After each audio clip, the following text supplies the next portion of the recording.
ইবাদত করতে পারি না। আমি এমনও অনেক মানুষ দেখেছি এই রমজান মাসে রোজা থাকে না, তাদের জিজ্ঞেস করলে তারা বিভিন্ন কৈফিয়ত দেখায়, বিভিন্ন কৈফিয়ত দেখায়। কিন্তু রমজান যে রোজা দিয়ে আল্লাহ তাআলা কত বড় একটি নিয়ামত দিলেন সেটা তারা বোঝে না। এমনও মানুষ দেখেছি যারা নামাজ পড়ে না, তাদেরকে বললে তারা কৈফিয়ত দেখায়, কিন্তু নামাজের যে গুরুত্ব তারা বোঝে না।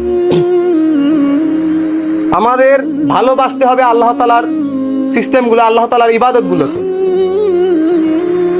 তাহলেই আমরা আল্লাহ তাআলার ইবাদত বেশি বেশি করতে পারবো। আল্লাহ তাআলার ইবাদতকে ভালোবাসতে হবে, তাহলেই আল্লাহ তাআলার ইবাদত বেশি বেশি করতে পারবো।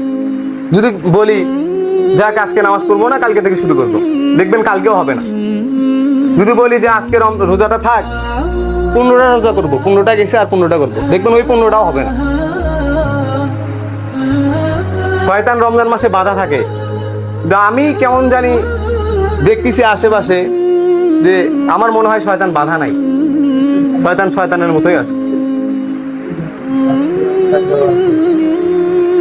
কি যে আল্লাহ তাআলা দে কি আমাদের ভেতরে দিয়েছেন, আমরা কোরআনও বুঝি না, হাদিসও বুঝি না, আমলও করি না।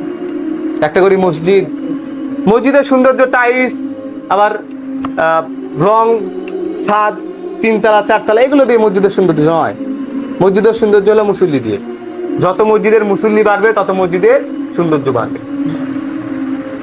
মুসল্লি নাই, সে মসজিদ 10 তলা হলেও সে মসজিদের কি নাই, সৌন্দর্য নাই। আর একটা মসজিদ ভাঙাচোরা মসজিদ হলেও যদি মুসল্লি থাকে, নামাজ পড়ে শান্তি আছে। আমরা আশেপাশেই থাকি, আমাদের এলাকা, আমাদের নিজস্ব এলাকা, নিজস্ব মসজিদ, আসবো নামাজ পড়বো আবার চলে যাবো, সমস্যা কি? আল্লাহর ইবাদত করতে কোনো সমস্যা আছে? আল্লাহর ইবাদত করতে কোনো সমস্যা আছে? জোরে বলেন, আল্লাহর ইবাদত করতে কোনো সমস্যা আছে? তাহলে এত আলসামো কেন? বাড়ির পাশে মসজিদ ধুয়ে আসি না কেন মসজিদে? মসজিদ কি আপনার কোনো ক্ষতি করে? হ্যাঁ, না আপনি নামাজ ছেড়ে যে কাজগুলো করতেছেন সেগুলো আপনার ক্ষতি করতেছে? কোনটা? মসজিদ আপনার ক্ষতি করতেছে? নামাজের রক্ত শেষ হয়ে যাচ্ছে, আপনি কাজ করতেছেন, সেই কাজটা আপনার ক্ষতি করতেছে, কোনটা? এই পরিবারের জন্য এত পরিশ্রম, পরিবার আপনাকে কি দিবে? আপনাকে যখন প্রশ্ন করা হবে মান রব্বুকা, আপনার ছেলে যা উত্তর দিবে? আপনার ছেলে উত্তর দিবে না, আপনার মেয়ে উত্তর দিবে না, আপনার পরিবারের কোন সদস্য উত্তর দিবে না, কেউ উত্তর দিবে না। আপনাকে নিজের উত্তর নিজেকেই দিতে হবে। এত ভাবেন কি নিয়ে? এত কি নিয়ে ভাবেন? রিজিক নিয়ে হবেন? আল্লাহ তাআলা যদি আপনার রিজিক বন্ধ করে দেয়, কি করবেন তাহলে? ধরেন আপনার একটা পা অবশ করে দিল, একটা হাত অবশ করে দিল, তখন কি করবেন? করতে পারে না আল্লাহ? পারবে কি পারবে না? আপনার জবানটাকে বন্ধ করে দিতে পারবে না? আপনি যে কাজ করেন, নামাজ বাদ দিয়ে যে হাত দিয়ে কাজ করেন, সেই হাত দুটোকে যদি অবশ করে দেয়, কি করবেন তখন?